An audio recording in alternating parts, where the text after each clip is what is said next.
Yes, yes, yes, yes, yes.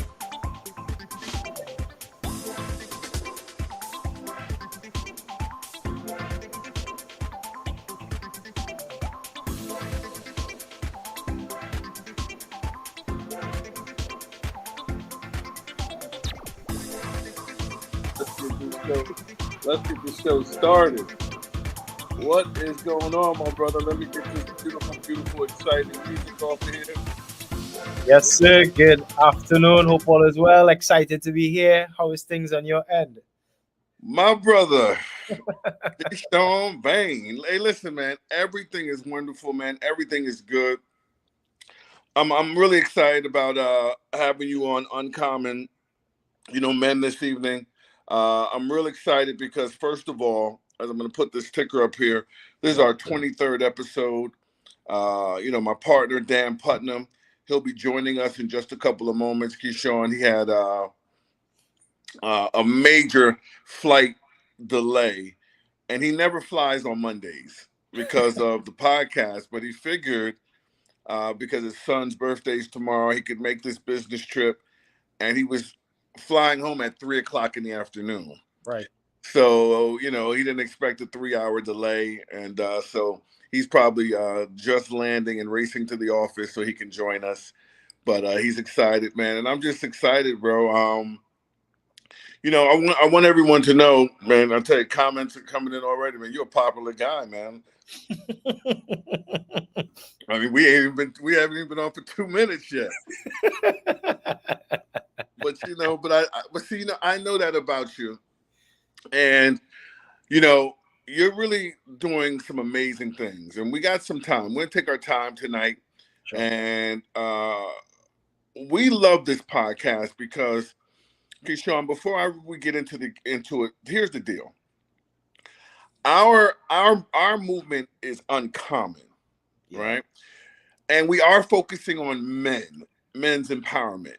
And, we love women. We support our women. We protect our women. We salute our women all over the world.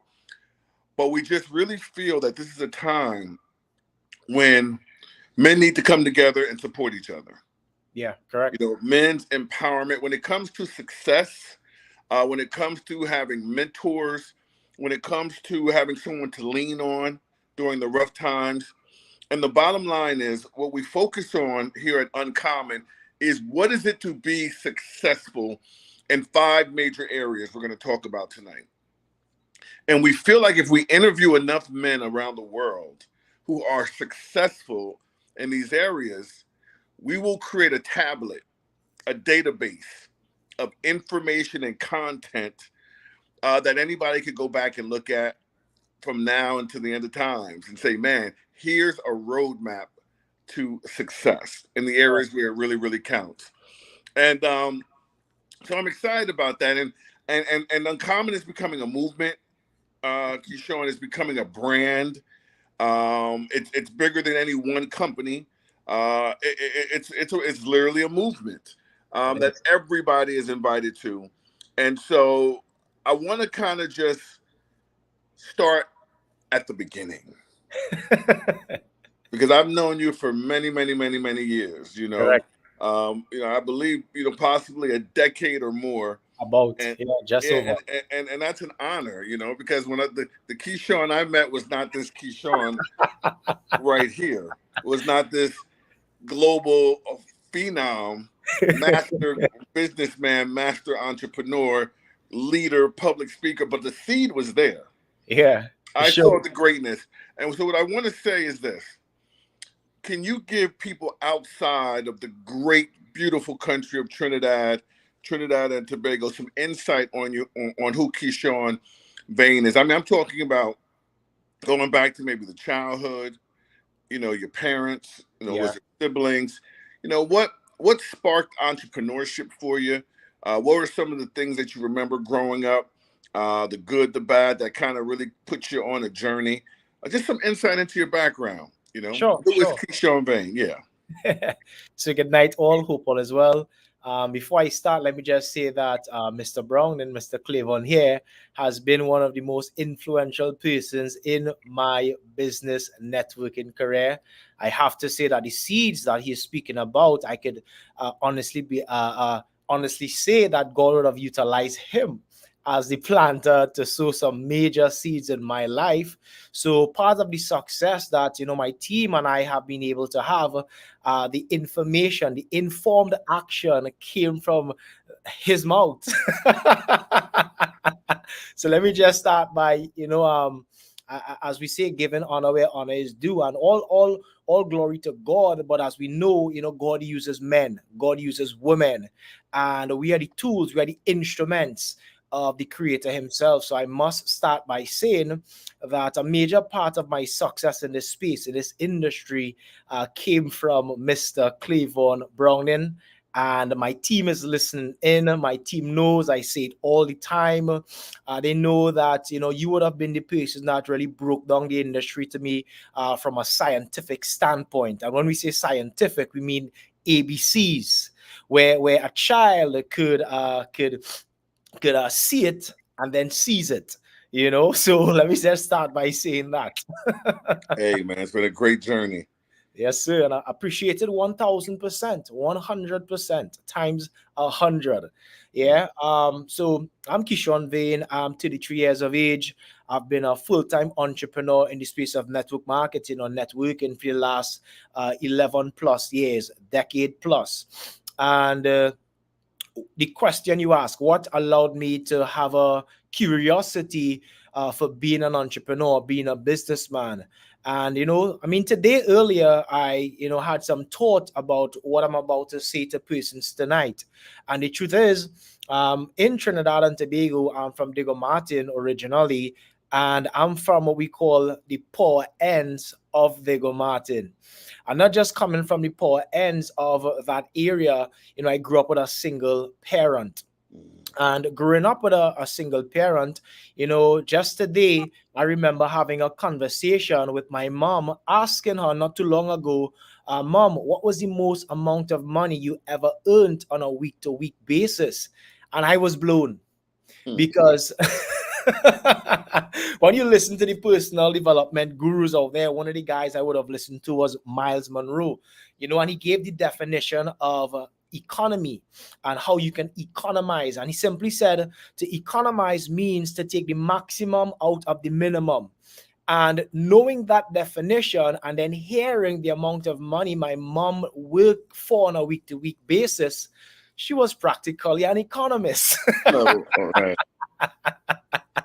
Because I was shocked to hear that she would have only ever in her lifetime worked for more than 500 TT dollars a week up to this day.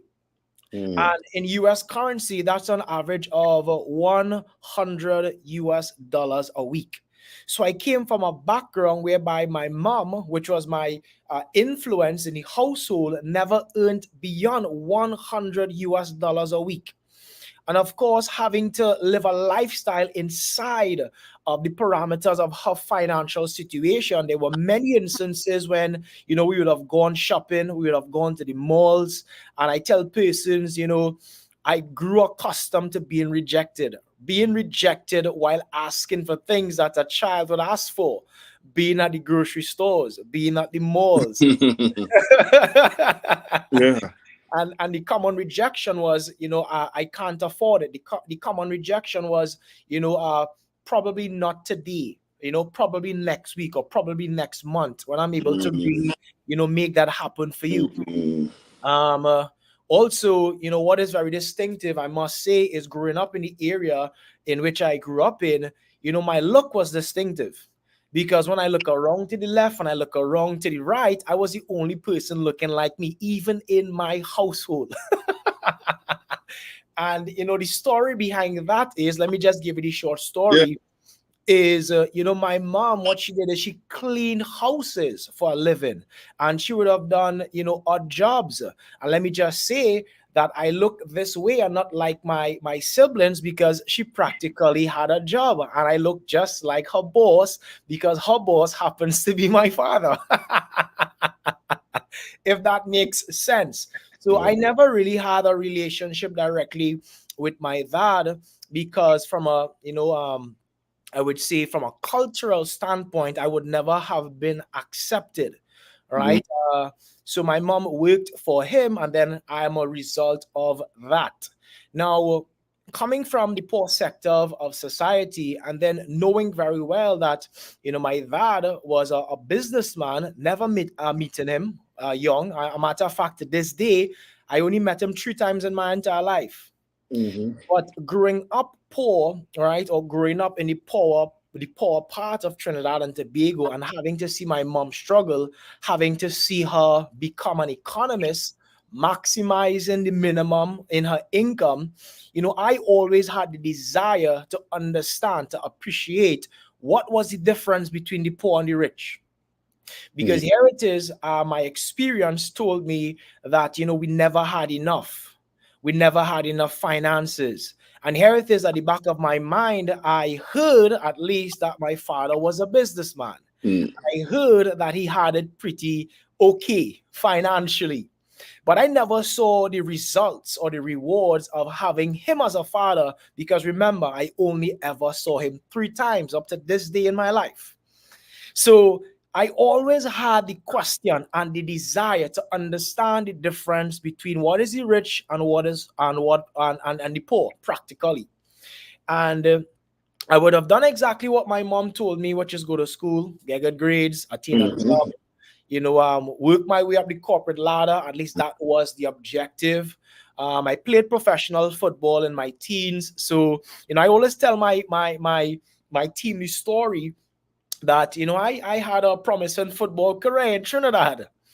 But at one point in time, my mom had a conversation with me, and she said, "Hey, Kishon, here's the thing: you have to make a choice between football and school." And at that point in time, the best of my understanding, or the best of our understanding as a family, was taking the little resources that we had and putting it towards education seemed like the best and the better thing to do. So that's exactly what I did. I decided to say no to football because we didn't have enough money to facilitate both activities. Right. And even when doing that, I had to work part time as a teen. And I could also say that, working part time as a teen, looking around at the left of my shoulders, at the right of my shoulders, I had many peers, I would say, that didn't have to work weekends or didn't have to work late Friday nights because we were in the same schools, we were learning the same curriculums, but we didn't have the same experiences at home. Mhm. You see, I had to go the extra mile. I had to assist my mom. And I had this mindset from ever since I was 2, 3 years of age. I knew that I had to assist my mom because I was the man at home at 3 years old. I was the man at home at 5 years old. So Wow. even in my teens, that the responsibility was embedded into me as a man and as a leader, right? Having to do what I had to do, irrespective of the fact that in my peers had parents that were able to facilitate their schooling and their lifestyles. So my life was very different from the average person that I went to school with simply because of our financial situations at home, you Right. know. And I would have worked part time while going to school. And then, I was able to enter law class for 1 year. And I usually tell my team members the exact same reason that I had to stop football is the exact same reason I had to stop law. We did not have enough money, irrespective of the fact that I was working part time. It just wasn't adding up to, what would have allowed me to further my studies.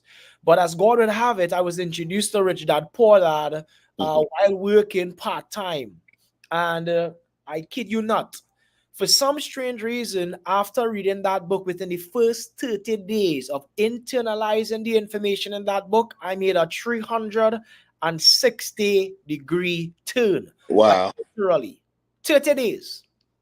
And most persons ask, why were you so certain? And let me just tell you why I was so certain at that point in time. You see, my desire to have certain questions answered was ignited at a very early age. My desire to understand the difference between the rich and the poor was ignited at the age of 3, at the age of 4, at the age of 5. And for about, I would say, a decade plus, I have been yearning and seeking after genuinely the answers between what separates the rich from the poor. Mm. And reading Rich Dad Poor Dad, reading Robert Kiyosaki's work, I was able to have answers in 2 hours that I was searching for my entire lifetime. Wow. Yeah. So this is why it was so clear to me. And this is why it didn't take me more than 30 days. And I literally quit my job. Now, I don't recommend it, to the average man getting in entrepreneurship right now, but I had to do it. And I had to do it because, I always tell persons that a man or a woman that is seeking after an answer, when it's found, transformation takes place. In other words, it's always better to be prepared and not have an opportunity than to have an opportunity and not be prepared. Exactly. The same with information. Many persons never get transformation because they stumble upon the right information in the wrong time. And I believe that I stumbled upon the right information way after the time. It was expired for me. I wanted that information way before I got it. So when I got it, I consumed it. I digested. I became. Mm. And I'm going to give a little synopsis of what I saw in that book for those who are probably searching or seeking still. The book is a real life story of Robert Kiyosaki's life.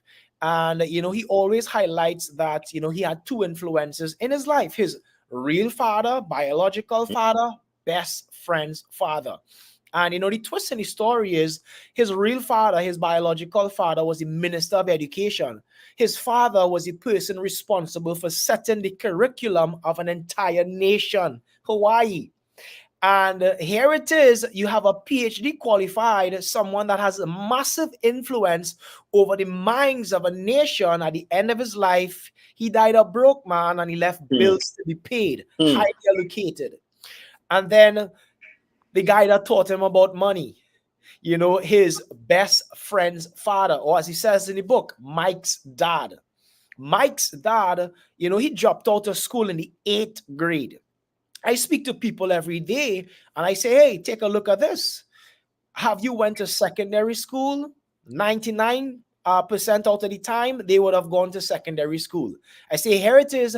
This is a guy that dropped out of school in primary school. He never had the privilege of walking step into a secondary school, but this is the man that taught Robert Kiyosaki about money.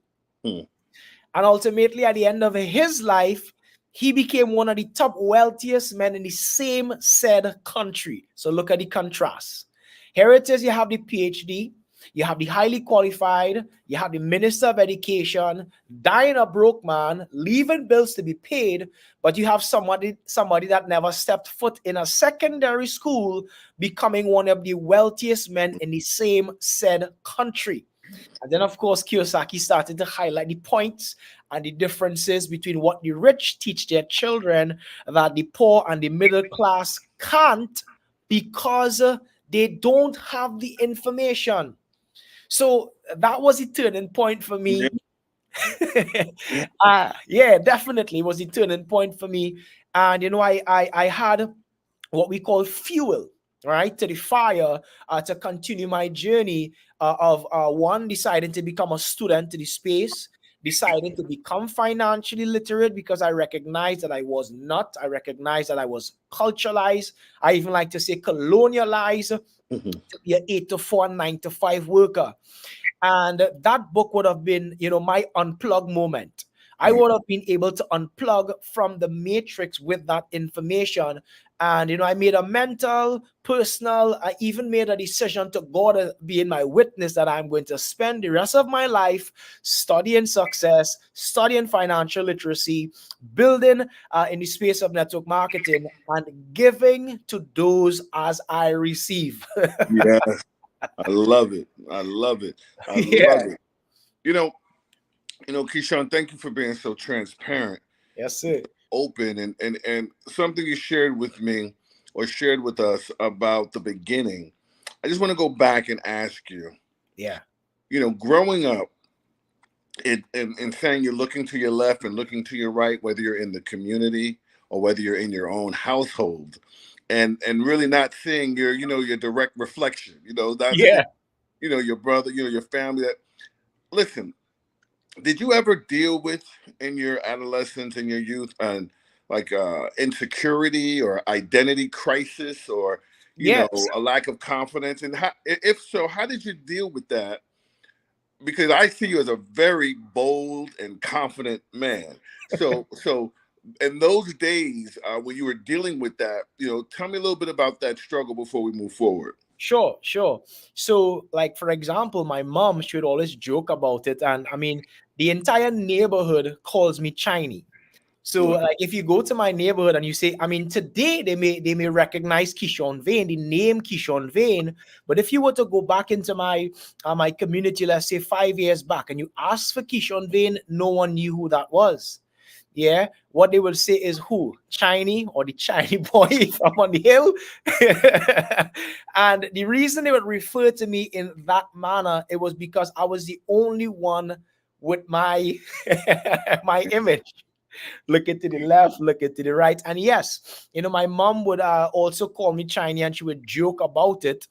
And yeah, I at once in my life, I would also not identify with that part of myself mm, because of the fact that I didn't look like my brother, I didn't look like my sister, I didn't look like my cousin, I didn't look like anyone around.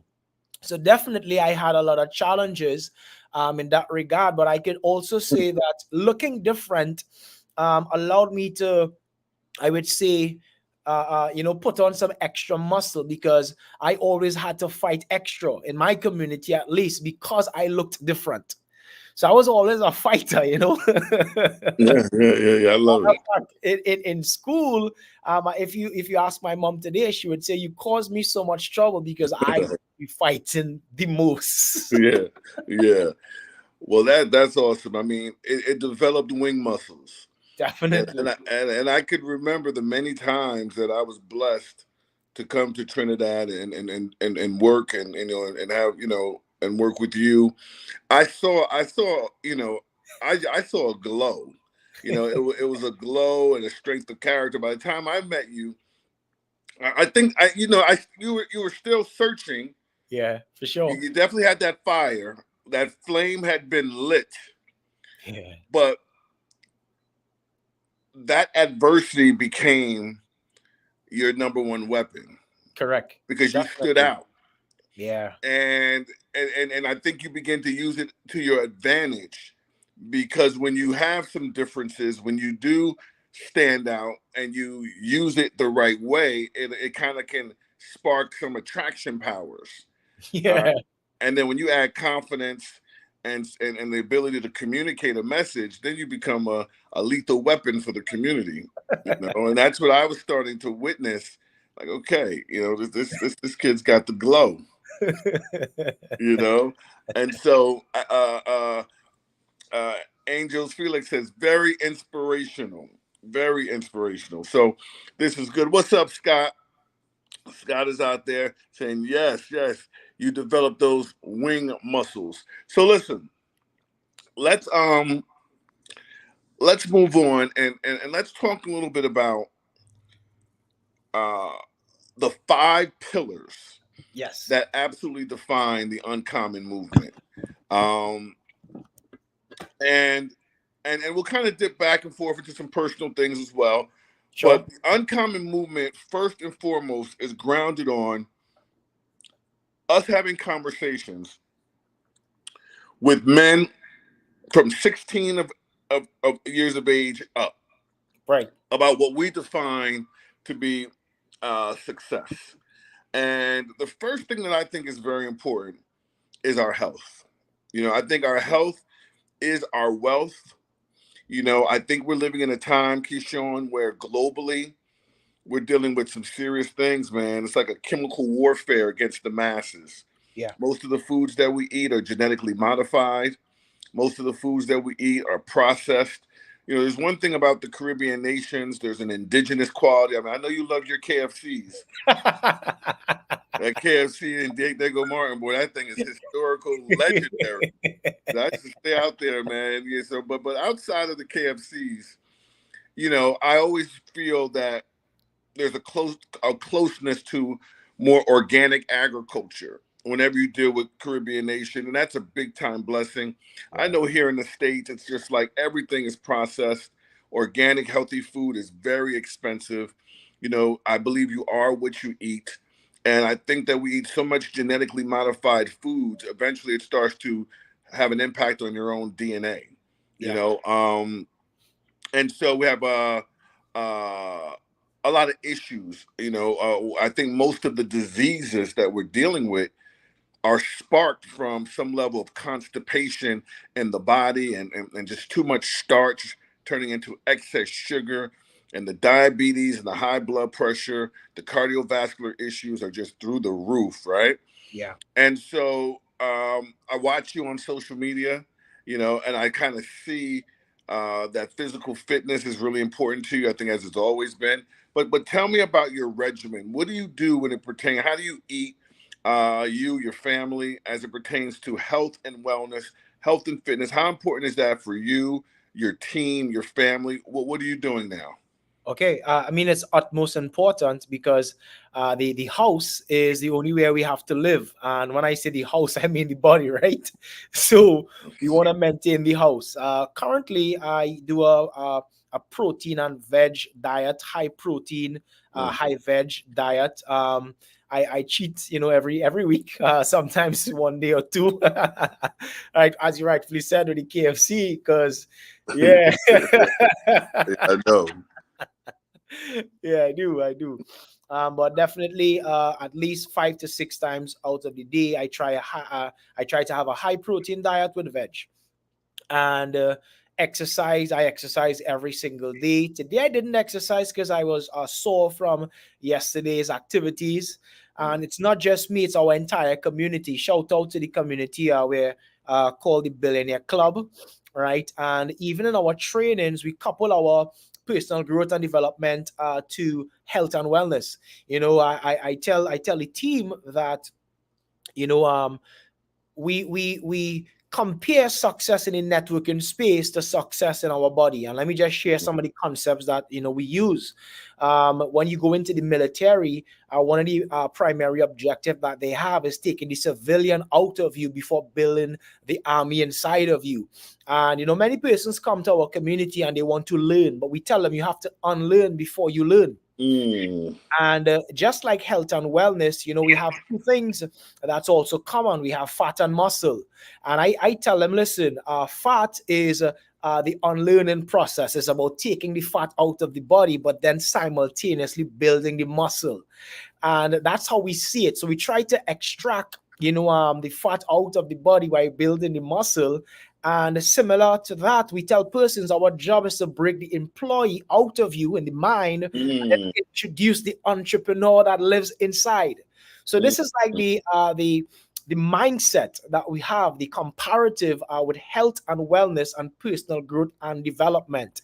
We take the employee out of you, we introduce the entrepreneur into you. We strip the fat out of the body, and then we maximize on building the muscle. So that's the parallel our Okay. community utilizes on a day-to-day basis. Yeah. I love it. I love it. I love it. Do you find any challenges Ah, inspiring, not just for you, but what maybe the person in your personal life, your team? Do you have any challenges trying to inspire people to put their health first? How has that been? well, I wouldn't say we have seen any challenges per se, Hmm. because you become your environment. And I mean, I learned from the best, and I'm speaking to the best. I'm speaking to that person. I remember having a conversation with you, and you would have made mention to stimulating growth through stimulating environment, because we are the environment.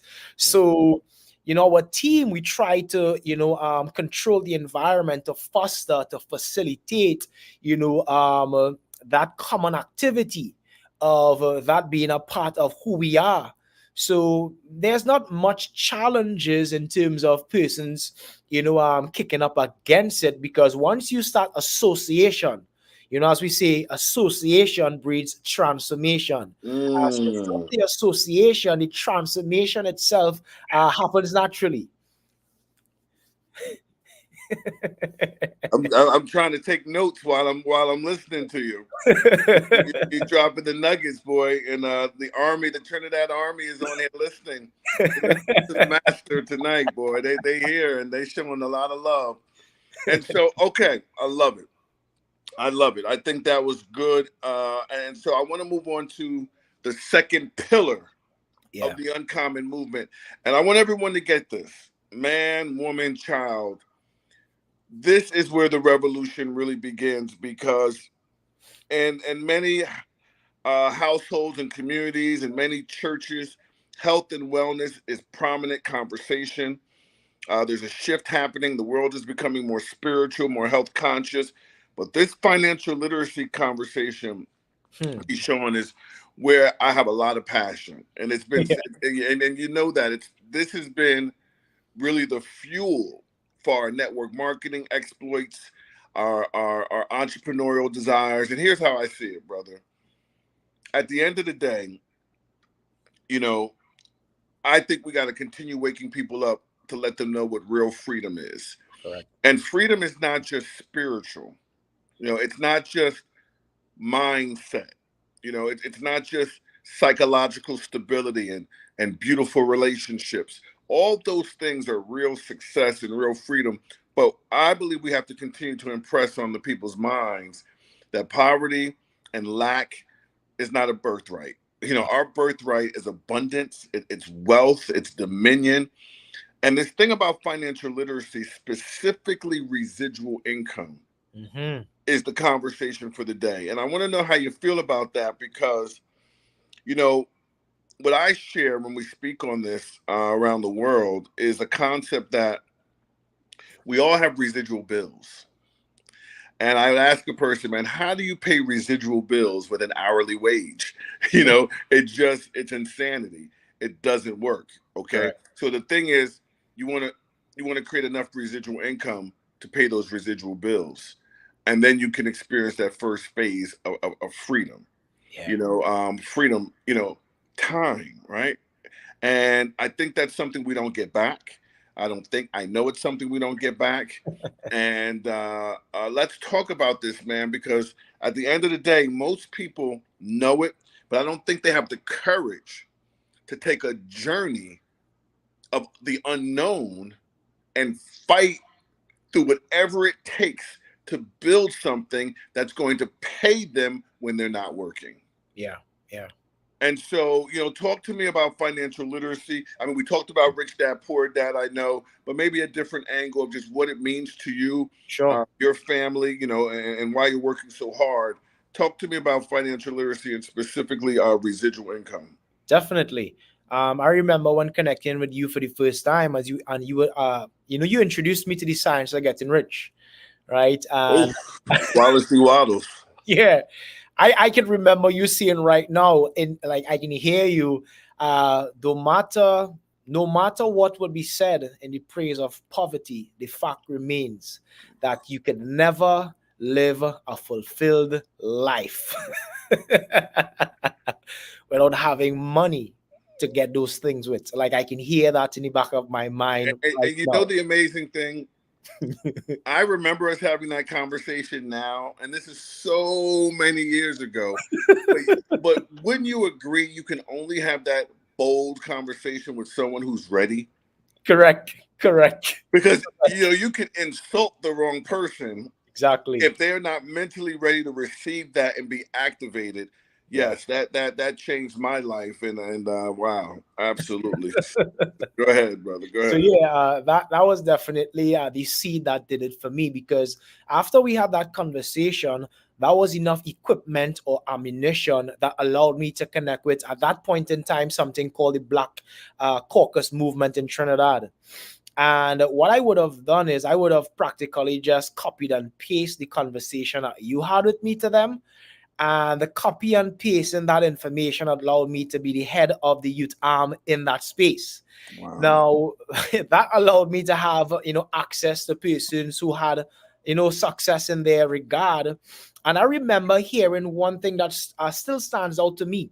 For persons who are of African ancestry all across the world, you have seen so many historical references of revolutions where we would have fought for equality and justice.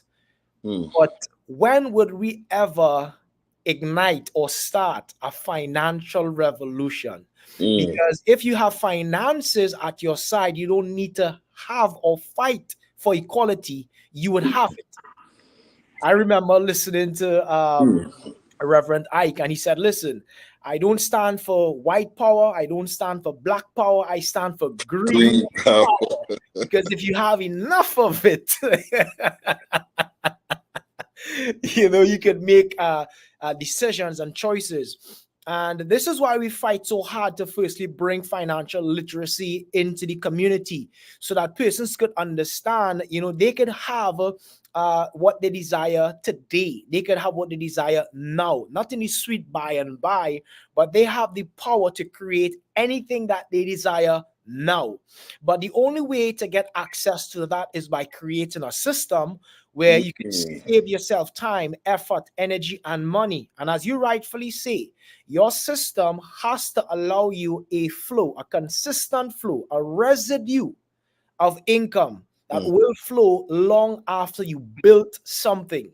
And this mm. is why network marketing, this is why the industry where the average man gets to build a community, gets to build a system where he can earn income whenever, even if he's on the beach, Mm, even if he's on vacation. mhm. And that is the pillar of wealth itself, having a residue of income that consistently flows long after you built something.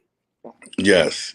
And I love what you made mention to, because for everyone listening out there, you know, I think integrity is the heart and soul of real leadership in this Yeah, industry. And I look at you as very integrous, a man with a tremendous amount of integrity. I know for me, integrity comes with telling the truth, right? And correct. so, network marketing, entrepreneurship, it's not a get rich quick scheme. It's not a get rich quick pie in the sky. Do a couple of things and you'll be on the beaches of the world. No, it's what Keyshawn just mentioned. Can you build and align with a system that is simple and duplicatable? And until you get 100 people, 500 people, 1,000 people, 10,000 people on a duplicatable system that's based in simplicity, that pretty much everyone and anyone can do, appealing to the masses.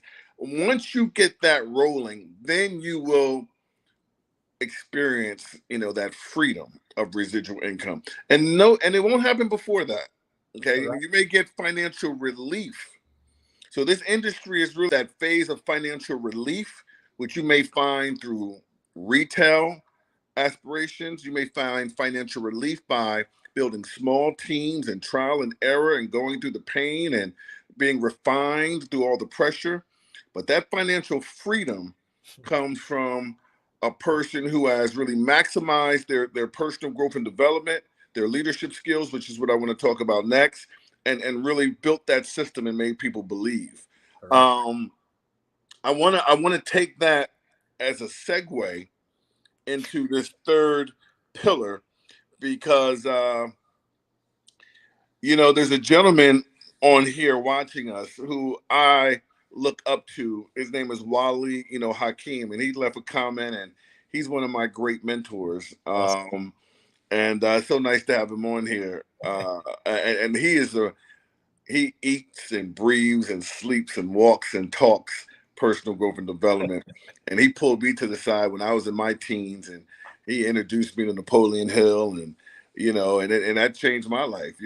I could just Awesome. remember. So we have levels on here tonight, and Keyshawn, one thing that I remember Wally saying to me, he said, "Clavon, what is money?"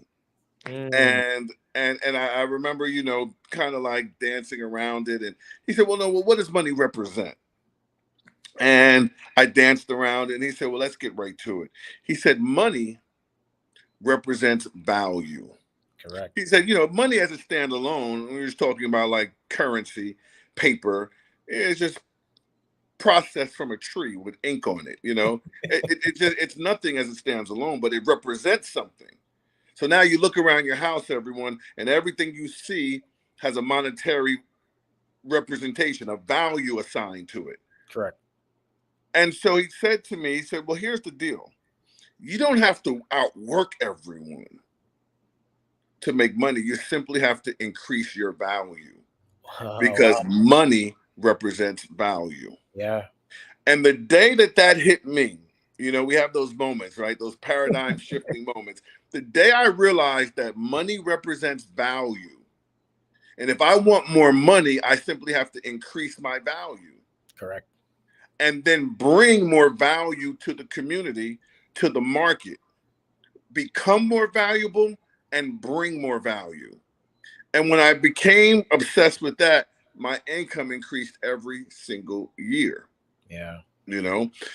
And so as we talk about personal growth and development, I mean, I was so humbled by the things you said in the beginning, but, between Robert Kiyosaki and our relationship and so many others, I heard you mention Reverend Ike, Yeah. and Miles Monroe. I'm listening to all the greats, brother. Who are some of your other mentors? Where are you at right now? I mean, take us somewhere. I mean, it's so cliche, right? Personal growth and development. But I just told you I am committed to increasing my value every 30 days, every 90 days, every 6 months, every year. If I don't look in the mirror and see a better version of myself, I know Yeah. something's not right. I fight for it. It is an obsession, is what I live for, to become Correct. more valuable, self-mastery, right? So where are you with it right now? What has been some of your shifts in the last couple of years? What are you studying right now? Who are some of your current mentors? Talk to me about personal growth and development and what that means for you and even your career. Sure, sure. Like currently, one of my personal mentors is on the call right now. Shout out to Dr. Ian Cummins. I know he could still go right ahead and drop some flames in the chat. Recognize because he's the person that's mentoring me right now, and not just me, but the group itself. And I got a quote from him. He says, "Until you grow there, you're not gonna go there." And personal growth and development is the pillar of our entire community itself. Not just Dr. Ian Cummins, but Miles Monroe. I would have, really studied his stuff. Really, really studied his stuff. Miles Monroe, and he has a lot of videos on value online, and I mean it's free. I remember Miles Monroe saying, if you want to be successful, he said, don't pursue success, rather seek to become a person of value. And as you grow in your value, the monetary equivalent happens to appear itself to Hmm. equate who you are. So you have to become it to attract it, right? Good night there. So that our special guest is online with us. Good afternoon, sir. Good to see you. Yeah, I Good was to just see gonna let you. you finish your statement and introduce Dan. For 23 episodes, this has been, uh, I'm Robin. That's Batman right there. For 23 episodes, and again, we're so committed to this podcast that he doesn't even fly with all his international business on Mondays, but he figured he could sneak a 3 p.m. flight and still get to the office. But we had already explained to the world, Dan, how your flight got backed up 3 hours. And at the end of the day, guys, this is Dan Putnam, a co-host and actually the visionary founder of the Uncommon Movement. And so glad you're joining us, Dan. And me and Keyshawn are having an amazing conversation down Awesome. to this Awesome. third pillar. Dan, I want to jump you right in here because you designed these 5 pillars, and I want to kind of just ask you what made personal growth and development sit right there in that third spot. Why is it so important to you? And then we'll just get back with, Keyshawn, you can kind of add on. But I Sure. want to hear from you, Mr. Putnam. I'm glad you made it, partner. How you feeling tonight? Feeling fantastic. Yeah, you know what? It's really the goal is to help people reach the top 1% in the personal health and fitness. and then financial literacy more focused on residual income so they control the time. Yeah. So that's really the goal, to help people be as healthy as they can for as long as they can, and then make as much money residually as they can so they can completely control their time.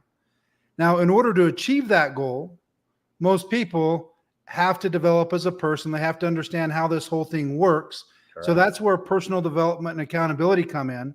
And then the fifth one, giving back, is really what I think is going to keep people grounded, keep them happy, keep them passionate. And that's really what success is. Like if I give my definition of success right now, being 50 years old, it really is peace, happiness, calmness in life.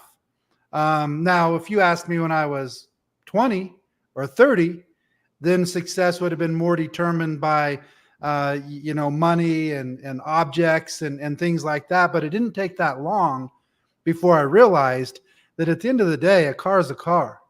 And hey, I like cars. A house is a house. And I love beautiful houses. But as you get these things, you can start to realize that, man, there's a lot that comes along with that.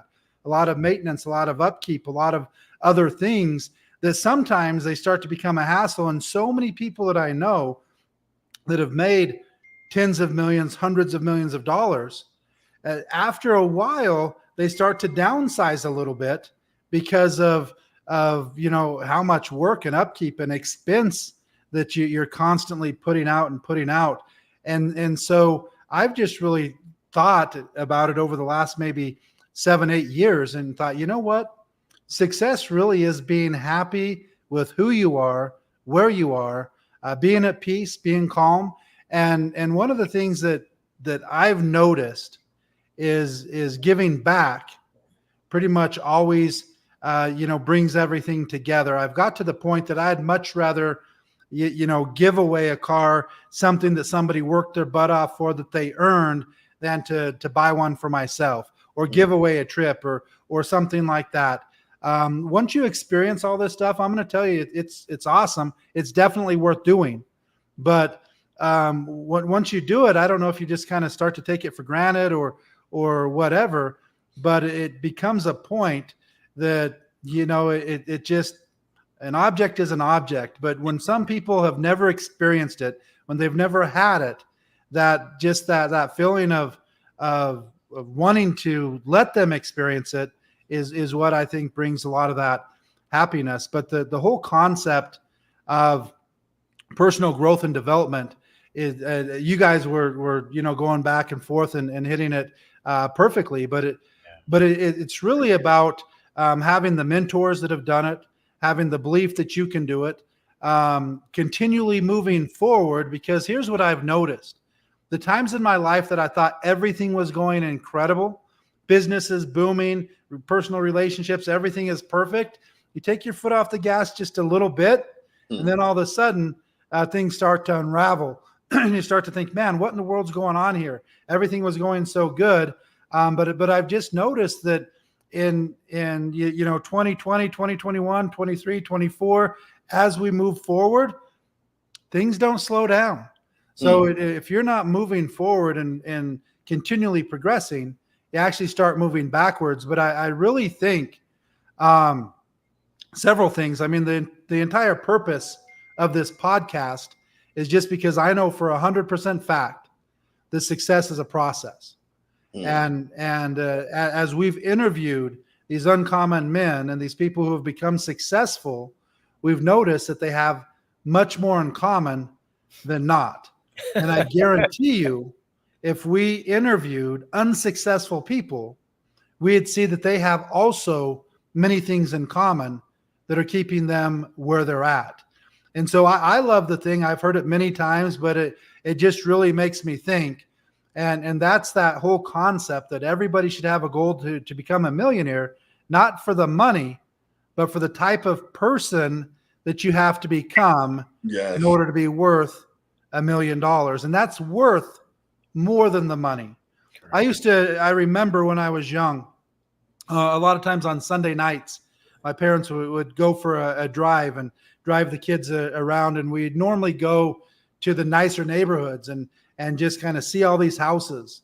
And I used to think to myself, and even now, I think to myself when I go to different places and see these amazing houses, and it just comes to me, what type of person did somebody have to become Mhm. in order to have a house like that? I was on the coast in January, and down past Long Beach, Los Angeles, all that area down there into Malibu. The average house that we was looking at on the beach, it was about $40 million. Mm. And when you're getting into $40 million houses, that's next level stuff. Mhm. And then you come and you realize that most of those houses that are 40, 50, 60, 70 million dollars, those aren't even the people's first home. Those are their getaway beach houses.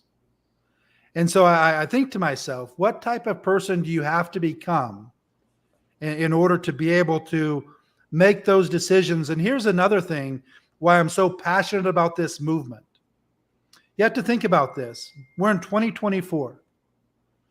Just being alive at this time is absolutely incredible. Yeah. Think about if we went back 100 years, 1924. Go back 200 years, 1824. I imagine in 1824, most people never traveled more than 20, 30, 40, 50 miles from where they were born. Mm. 1924, most people, probably the majority of people, never really traveled much outside of their town. Maybe there's enough technology there, trains and stuff like that, that they are traveling state to state. But you have to realize a few hours ago I was in a different country. Mhm. Right. And so here's what I look at. Every single person should have the ability to experience what's capable in 2024, which is traveling all over the world. First class, staying at the nicest resorts, eating at the nicest restaurants. Life is about experience. Money enables you to have more of those experiences. But here's the thing. In 2024, it's a shame that if somebody doesn't have the ability to experience some of these absolutely amazing things in life. And so my goal with this uncommon movement is to give them the knowledge, give them the opportunity, give them the mentorship, give them the systems so that they can realize who they are and what they're capable of as a human being. Think about that. Yeah. When you see all of these people, all of these human beings, and then you realize that our DNA is like 99 point something % identical. We're basically, what that means is we're pretty much capable of the exact same things that any other human being is capable of. But it doesn't happen if we don't know the recipe. It doesn't happen if we are just, it's just beat into our head day after day, year after year, decade after decade, that we're not good enough, we're not smart enough, we don't look right, we're not the right color, we're not the right religion, we're not the right at this or that or whatever. And it just keeps getting beat in the head, beat in the head, beat in the head, until you finally start to believe it. And then when you start to finally believe it, then you accept it and you quit pushing for anymore. Mm. And so the whole goal of personal development, the whole goal of this movement is, first off, to get people to realize who they are, what they're capable of as a human being, and then just to leave as many clues as we possibly can so that they can finally find that person that they identify with and think, man, if Keyshawn can do it in Trinidad, and Clavon can do it, and Dan can do it, and all these other people can do it, and this is how they did it, and this is the blueprint, and this is who they listen to, and this is what they read, and this is what they watch, and this is what they do on a daily basis, then that's the goal, is to get them to realize that here's the bottom line. You are where you are today because of the decisions that you've made for the last months, the last weeks, the last years, the last decades. That's what's put you where you are. And so often you get that mentality of that victim mentality. That, oh no, it's this person's fault. It's this person. This happened to me. That's why, it's everything but you. Obviously, I'm going to be the first to admit bad things happen. Life is not fair. Right. But you have to get that mindset where you not only accept that, but you appreciate it and you like it better that way. Meaning you like that things are hard. Because if things were easy, everybody would do it. Exactly. There would be no feeling of excitement when you finally reach those goals. If everybody was reaching them, then you would probably be wanting to do something else. But when things get hard, you feel like quitting, that switch in your brain has to click on and say, hey, this is where most people quit. Mm-hmm. This right here is what keeps most people from having the success that they're capable of. Because they get to the point and then they finally say, you know what? I don't think I can do it. I don't think this is going to work out. And as humans, we have two main things. We have beliefs and we have doubts. And when we first make that decision that we're going to start this business, we're going to join this company, we're going to do this, we're going to do whatever, that belief level is pretty good. Mm-hmm. Then we start to have those first couple things go wrong.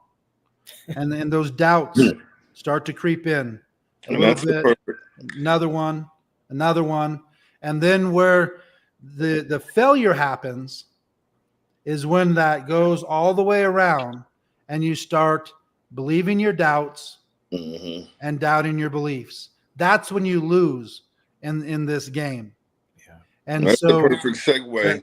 That's really the whole concept is to understand that. So I just feel that personal development mm-hmm. is one of those factors that helps put this whole thing together in order for somebody to A, make a decision to even try, B, have belief in themselves, and then C, have something to kind of lean on when those doubts start to take over and that belief level starts to go down. And that personal development and just hearing that message of that happens to everybody. I think so often that we think that we're super unique as an individual. And we think that when we see somebody that's ultra successful, we think that it was easy for them because of whatever, where they're from, who their parents are, whatever. We always think that, it was easy for them. But if you study success long enough, you're going to find people from every background, the worst home situations you can possibly imagine, and they break through and become successful. And you'll see the opposite too. You'll see people who had the best upbringing, the best opportunity in the world, and they completely screw it up and blow it. And so the success or the lack thereof is 100% based on you. And that's really what we want to get out into the marketplace here is, here's the bottom line. Keyshawn Clavon, who makes decisions? I mean, you make the decisions. There could be consequences, but it's still your decision to do whatever you want to do. And I think a lot of times people don't want to, they don't want to take that responsibility. Because if it's all up to me and I'm not where I want to be, then I don't like that situation. I'd much rather say that it's this person's fault or this person's fault or this happened or that happened. Okay, that all happened, but at the end of the day, who are you? What do you represent? Right. And are you the person that as soon as somebody screws you over and things go to shit that you just pack up and go and say, oh yeah, but this happened and it wasn't fair. Okay. Of course that happened. You don't think that's happened to hundreds of other people, thousands of other people? And so the personal development just kind of gives you some tools in your toolbox in order to keep pushing forward when your mind is saying, no, you can't do it. All those doubts and all that stuff. If you're listening to people constantly every single day say, no, Keyshawn, you can do it. I went through the same things. You just keep pushing. Let's change the strategy a little bit. Let's try this. And let's And keep Dan, that's the perfect segue into our fourth pillar, because you keep mentioning the doubt and the fear, and I know we all go through that. Keyshawn, I know you've experienced it. And I think that's the reason why Dan put accountability as the fourth pillar. And I just think that that's an important part of this conversation. Is this concept of, have you experienced that in your journey recently?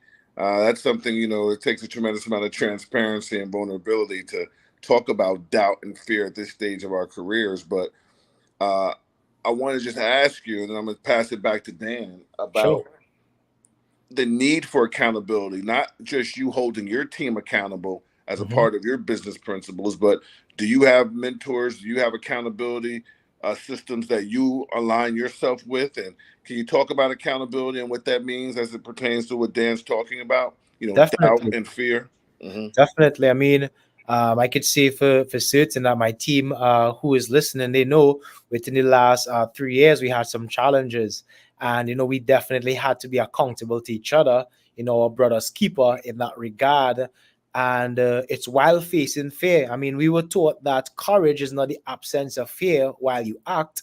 A matter of fact, courage is having the presence of fear while you continue to push through, even when you don't want to, So this is definitely the path towards success. Always having someone that went before, because the person that went before could give you what we call the experience position as to what you can or can't expect going through the challenges, and the highest level of my accountability is towards the Creator and God, and my scripture. And one of my favorite scriptures is Psalm 23. And it highlights, yea, though I walk through the valley of the shadow of death, I'll fear no evil, for thou art with me. I mean, this is an example of where you're going through fear. And it's all about understanding that this is the process through too. So yeah, we hold ourselves accountable, and we do have persons in the community with the experience that we go to and ask for their knowledge, their experience knowledge that is as to what's the best approach, what's the best direction, and we do that amongst ourselves as well. So definitely, it's a pillar of success. I could see that 1,000%. Even sometimes having conversations with you, Absolutely. Dan, we take accountability really seriously with the uncommon movement. I know me personally, I've never seen any movement worthwhile succeed without accountability. And mostly those that fail are because there was no structured accountability. It was not a big part of the system. So, Dan, I want to pass it back to you, just to talk about accountability. And if you can segue Keyshawn into the fifth pillar, because I'm really excited to hear, your vision on number 5, giving back, and what Keyshawn's got going on out there in Trinidad. But, Dan, again, like what's accountability mean to you? Not just with the uncommon movement, Dan, but I'm talking about 20 years of you building global business and billion-dollar companies. How important has accountability been to you and the teams that you've led? Well, you know what? I think in the type of business that I've built, not being able to enforce accountability is really the thing that keeps the numbers in the format that they are. And the example I give is, like, if you look at a McDonald's franchise, the only reason they're so successful is they can enforce their system. Where we work with independent distributors, we can't enforce the system.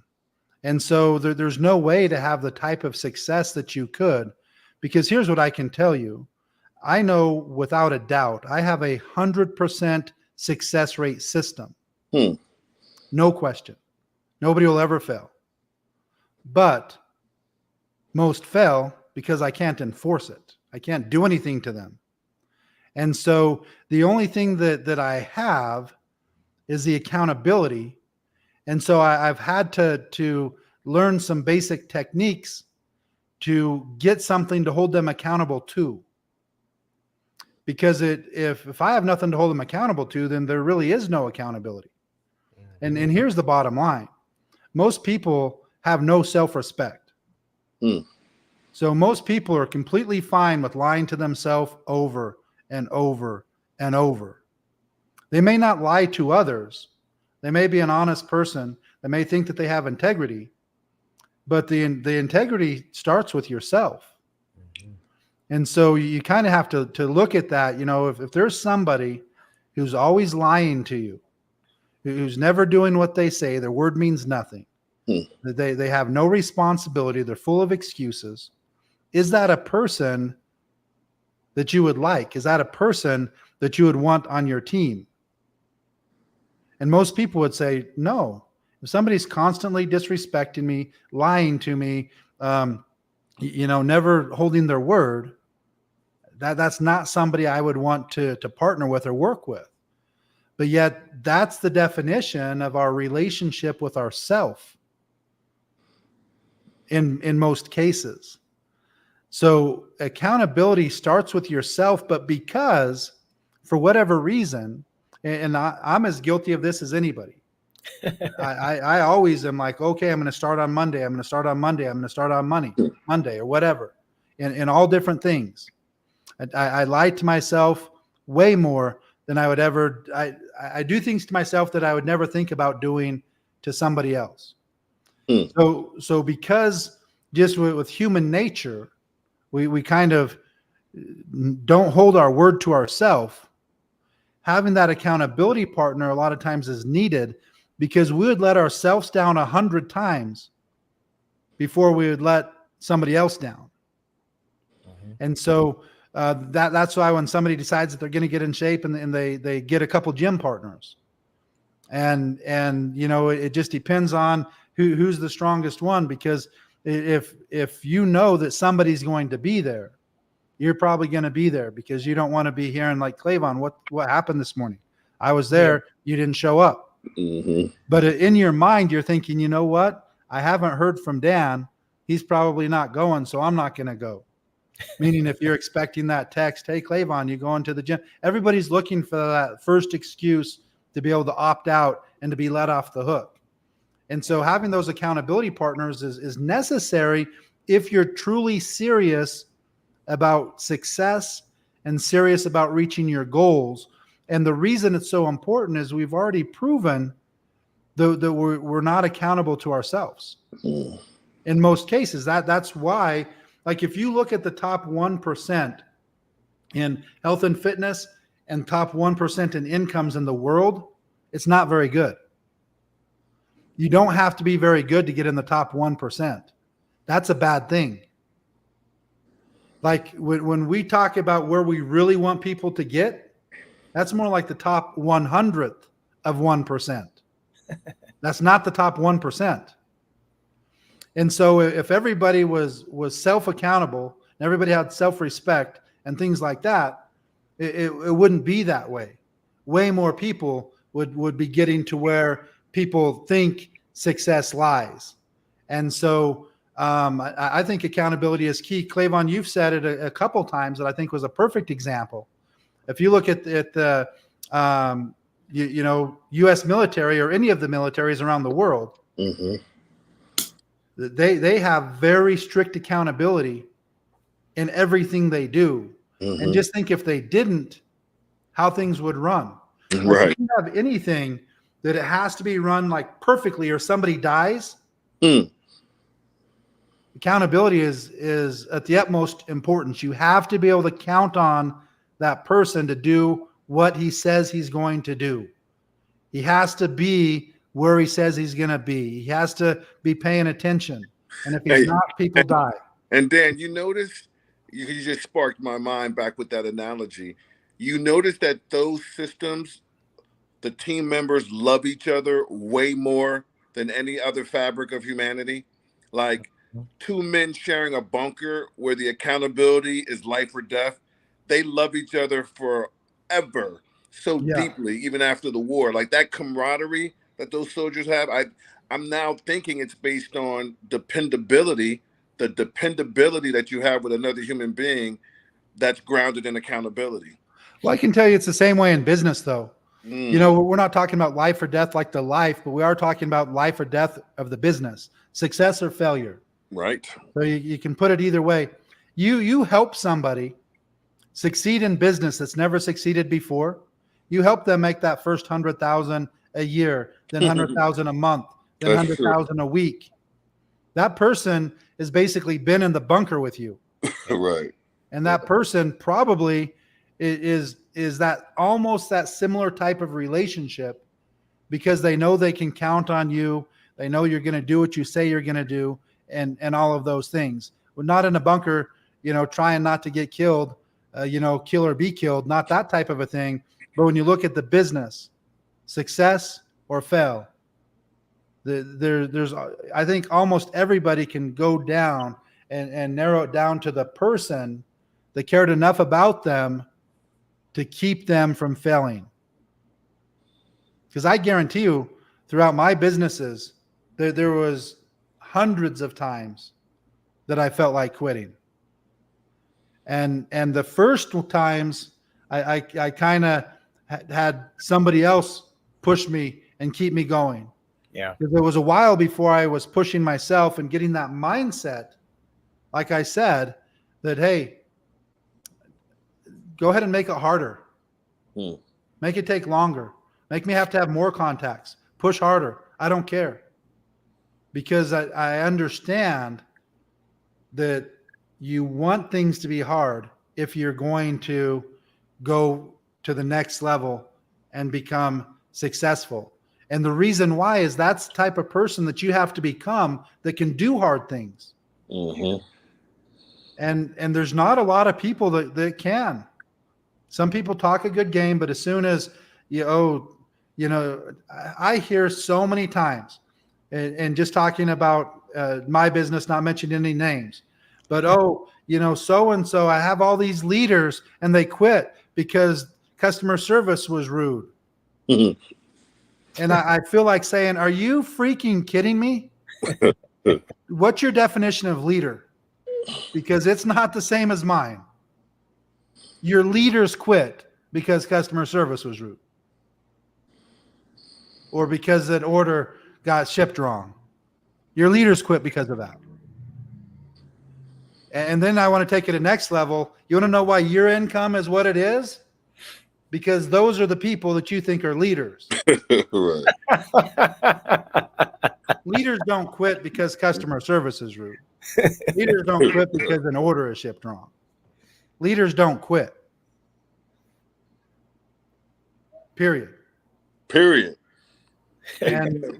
that's the thing that I think is interesting in life and in business. A lot of people quit. People quit every day. Not leaders. No. And so that's something that I've had to get in my mindset. You don't think that pretty much every single day, including now, probably times today, that made me start to have doubts and things like that? Of course. But I embrace it and I welcome it. Say, hey, bring it on. Let's go. Let's go. Because something has to show you how serious are you. Are you really serious about this? Or are you just talking? If you're serious, it doesn't matter how hard it is. You're going to push through. So accountability is just, again, it's necessary in order to keep us. So many times, literally, we're our own worst enemy. Mm-hmm. And so that accountability helps keep us on track because we'll lie to ourselves every single day of the week and not think anything of it. Yes, we will. But we typically do not do that to other people. We eventually start not saying we're going to do it if they're truly holding us accountable. That's the issue, is you really need some people that will hold you accountable for what you say you're going to do. A lot of people are afraid to hold somebody accountable because they don't want to offend them. They don't want to hurt that relationship. But you just really have to get to understand. And if you see some of the top leaders in business, people either love them or hate them. And the people that love them are the people that kind of tuned in and followed the leadership and became successful. The people that don't are just like, man, that guy's a jerk. He's like this, that, and yeah, but why? I mean, some people are just jerks. I'm not saying that there aren't any, but at the other side of it, I mean, if you really want somebody that's going to help you become successful, it's not always going to be nice conversations. Yeah. Sometimes it's going to be, do you really want this? Or are you just saying that you want it? Because what you're saying you want and the actions you're doing aren't going to do it. My mom used to always tell me, are the actions that you're doing going to meet your needs? Or are the actions that you're doing meeting your needs? Because you kind of have to look at that. If I'm doing this, is it going to achieve this? And a lot of times, if we're honest with ourselves, we realize that it's not even close. I'm not even in the ballpark of where I need to be to have the success that I'm talking about. So anyways, I don't want to ramble on and on about accountability, but I do think that the fifth thing, giving back, is something that a saying that I heard a long time ago that I've always just kind of liked. It says you never go broke by giving.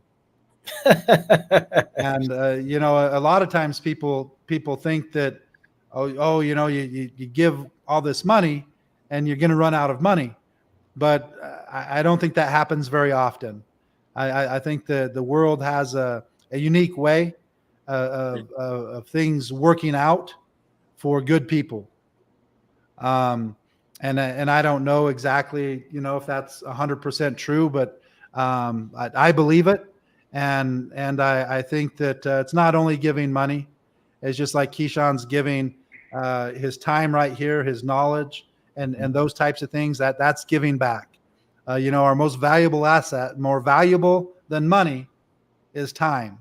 Correct. So anytime people think, oh, I would love to give back, I would love to give away a car, I'd love to give away this, I'd love to give away that. Well, guess what? Your most valuable asset is your time. Everybody can give a little bit of their time to help somebody out. And even if it's just a smile, I don't know if this is true.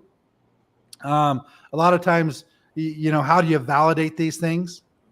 But I saw something the other day, and it was talking about how many people a year jump off of the Golden State Bridge and how many of them die doing so. Almost all of them die. Very few people survive jumping off the Golden State Bridge. And so there was talking about one person in particular who left a suicide note and basically said, I'm going to kill myself today by jumping off of the Golden State Bridge. But if one person will smile at me on my walk there, I won't do it. And they did it.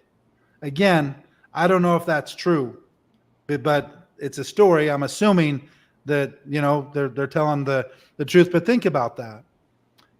A person making up his mind that today's the day I'm going to kill myself.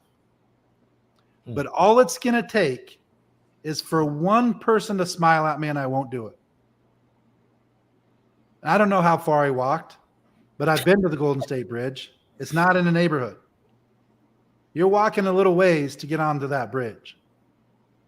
And so, that's the type of thing that we have to realize. The type of world we live in right now. Yeah, I mean, some people just need that smile, Yeah. that something to that positive attitude, that positive energy, because we're bombarded constantly with all the negatives on social media, on the news, on this, that all the people that nag us, nobody ever nags us by telling us how great we are. It's always, nagging on all these little things, just picking at you, picking at you, picking at you. And like I said, you get to that point that you start to believe these things.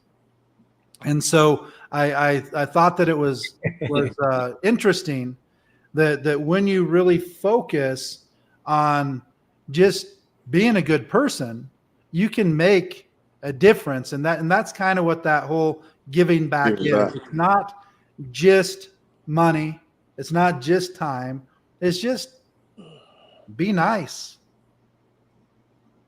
Keyshawn, what do you got going on, man, as it pertains? Do you have, you know, you got $1 million smile. You can stop someone. You can stop someone from jumping off a bridge. You know, but I'm curious because it's like I've learned so much about giving back, Yeah. being a part of Uncommon.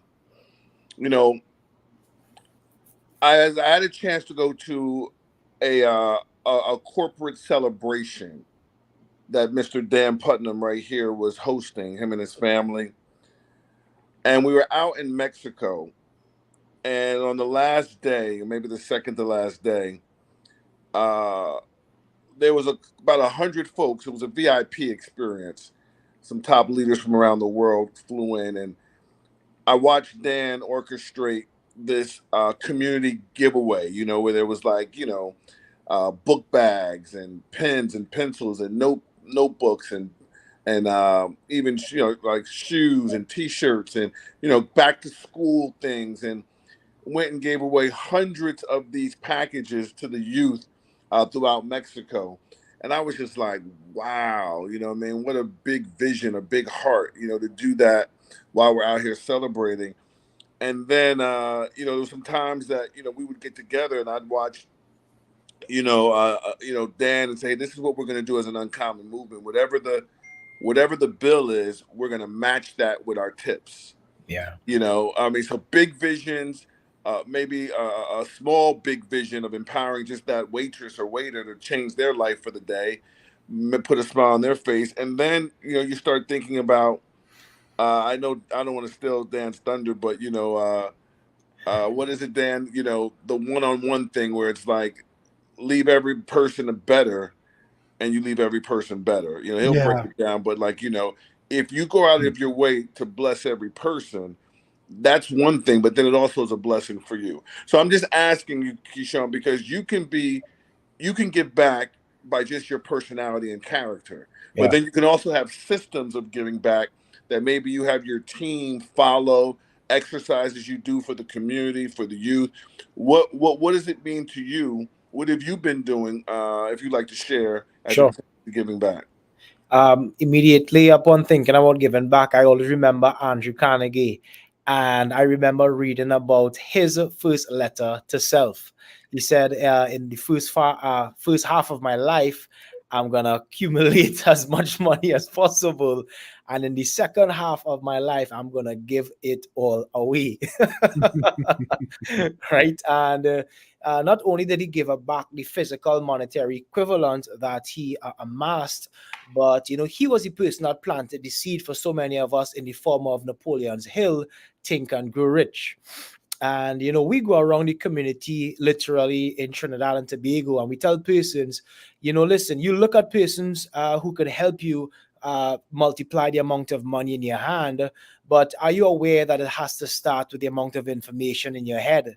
So literally, on a week-to-week basis, myself and the community, the Billionaire Club, we go around Trinidad and Tobago, and we are planning to go around the Caribbean world at large, by extending seeds of financial literacy, extending the concepts, extending the principle. And many persons come to our sessions and sometimes our weekly seminars, and they ask, what's the cost? The cost is your time. and we give freely because we have received that information freely. So for us, it's about a mission of empowerment. It's about, having that vision to extend as much as we would have accumulated from a knowledge standpoint, firstly, to as many persons as possible in the community. And we do this literally. I mean, our mantra is 5 and 6 nights a week. But yesterday in a session, we all looked around and realized we do this every single day. I love it. every single day. And this is Sunday to Sunday. I mean, before we came here, we had a couple of sessions. Well, and then, every afternoon we just pour. And the only reason the team knows that we're able to pour is because it goes right back to the one of the pillars that you spoke about, which is being able to expand your capacity, your financial literacy, and that's what personal growth and development is about. Because you can't pour from an empty cup. So that's what we do on a day-to-day basis. Day-to-day basis. Yeah. I love it. I love it. I'll tell you, Dan, this has been a great conversation. You know, I got to tell you, Dan, when we started, Keyshawn said that, most of his life, his mom raised their entire family off of what would be equivalent to $100 US a week. Was it a Yeah. week, Keyshawn? Yeah. Yeah. Yeah. And so we went so deep into his childhood, and that was just amazing. And what you shared about, the identity, situation, and what sparked your interest into, entrepreneurship and network marketing. It's just very transparent, very vulnerable. It's just been a real good journey, this conversation tonight. I've really it's really been exciting. Keyshawn, as we get ready to close out, I'm sure Daniel usually leaves us with a powerful word of the night, something to a real good nugget. But how about you? Anything you want to share with your team or people watching all over the world? This will be archived. People will be watching the episode to find out, what can I learn to become an uncommon man? What do you want to leave? What do you want to leave the people with? I would say that you have to grow there to go there. And the reason you have to grow there to go there, because everything that you would like to achieve already exists. The money that you would like, it exists. The houses, the cars, everything that you want exists. But the reason you have to grow there to get there is because you need to extend your capacity. And trust when I say you have to have the capacity to hold before you try to hold. It's like, I remember having a conversation with you, sir, and, you were extending the science of wealth creation to me at that point in time. And you said to me, you say, listen, wealth is abundant. It's like the rainfall. But if you go to an abundant shower with a teaspoon, your capacity is only going to hold as much as you can.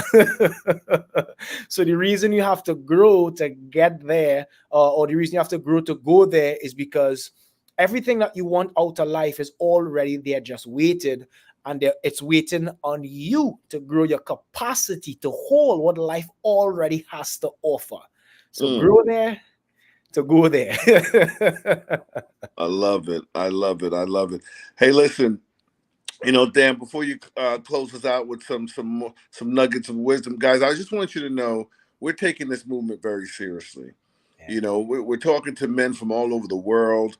Specifically, we want to inspire males from 16 and up to understand we got your back. And I want everyone to extend their hand and make an impact on another person's life. Share these episodes, man. If you're watching on YouTube, our channel, subscribe to the channel, be a part of this community, leave comments. We're going to continue every single Monday bringing you uncommon men. We're setting a precedent of excellence. And I got to tell you something else. If you're watching on our social media outlets, share the broadcast, like the broadcast, be a part of the community. Hey, man, one team, one dream. This is revolutionary. And it's really been exciting tonight. Mr. Putnam, how you feeling? What's on your mind as we get ready to close out? You know what? I feel amazing. And I don't really think there's a whole lot to add. I loved what Keyshawn said. that everything we're after is already there. Mm. The money has already been printed. It's available. And for those of you that don't think it's available, to take a trip to, I don't care what country you live in, go to the nice neighborhoods, and you're going to see there's opportunity everywhere, every country, everything. And those that think that there isn't, that's really what the goal here is. We'll bring the opportunity to you. It's 2024. We have a worldwide, economy, and I mean, again, it's just it's great to be alive. It's great to have opportunity. It's great to experience the amazing things that we can experience in 2024. I'm so thankful for it, and I literally hate hearing the phrase "life sucks" and then you die. Right. I can't tell you how many times I've heard that, how many people think that. And my goal is to get it where people want to live to be unlimited. I don't ever want to die because it's so great helping so many people, doing so many things, seeing this amazing world, the amazing cultures, the amazing people that are all here on earth at this time. I love it, and I just want to get out there and help as many people as possible realize who they are and what they're capable of as a human being in 2024. So much opportunity available, so much opportunity present, things getting easier and easier and easier. The skill sets that it required 10 years ago compared to what's required now with AI and things like that, I'm seeing so many things just level the playing field and just basically say, hey, every single person can be successful. It takes a decision, it takes belief, and then it takes action. Yeah. Those are really the three things that have to be present. But I love what Keyshawn said. It's already there. Let's just go grab our share of it. Let's get it. Hey, Keyshawn, do me a favor. Stay on for a moment as we close Sure. out. Okay. No problem. I want to thank you in front of the world for your time. Yeah, thank you so much. Yeah, and you're a big time inspiration, brother. Trust me on that. Well, And Dan, you too, man. Dan, you could say, hey, man, you got it tonight. But you came from the airport and and rushed to the office to jump on and support tonight's broadcast. And thank you so much, Dan, for your commitment to excellence. Yeah, this was episode 23, guys. We ain't playing around, okay? So to all my friends around the world, guys, if you're down with this uncommon movement, we salute you. We will be back next Monday with another great guest, and we ain't stopping. So everyone be blessed, all right? Good night. yes, sir.